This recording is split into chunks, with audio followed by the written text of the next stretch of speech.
কোরআন শরীফে আছে, আল্লাহ বলেন ইয়াউমা তুবলাস সারাইর, বান্দা আমি হাসরের ময়দানে তোমার অন্তরের গোপন বিষয়গুলো, যেগুলো কেউ শুনে নাই, তুমিও বলো নাই, শুধু মনে মনে কল্পনা করছিলা ভালো কিংবা অসৎ, সেগুলো হাসরের ময়দানে তোমার সামনে খুলে দেব।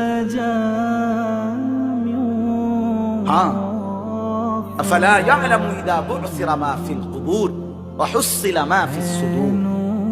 আল্লাহ তাআলা বলেন এই বুকের ভিতরে, অন্তরের ভিতরের যে কথাগুলো, সেগুলো খুলে দেব। এই জন্য আজকে আমার কথা এখানে শেষ। আমি এতটুকু কথাই বলতে চাই, এই ৯৯ নম্বর সূরাটা আমাদেরকে এই কথার সবক দিচ্ছে যে আমরা আমাদের জিন্দেগির এক সেকেন্ড, একটি নিঃশ্বাস আড়াল করবার সুযোগ হিসাব দিতে হবে।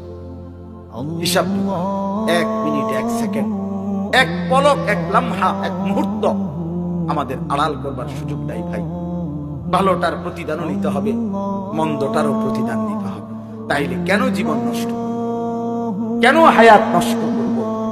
আমার অনুরোধ রইল, যতগুলো যুবক ছেলে আছো ভাই, তোমাদের কাছে অনুরোধ, মাওলানা কথা বলবে, এরপরে আরো একটু বয়ান হলে এরপরে দোয়া হবে, কিন্তু আমার মাঝখান দিয়ে কথাটাই আমি অনুরোধ করে বললাম, প্রত্যেকেই দয়া করে আল্লাহর ওয়াস্তে, আল্লাহর ওয়াস্তে নিজের জীবনের কদর করো ভাই। আমার এটাই শেষ কথা।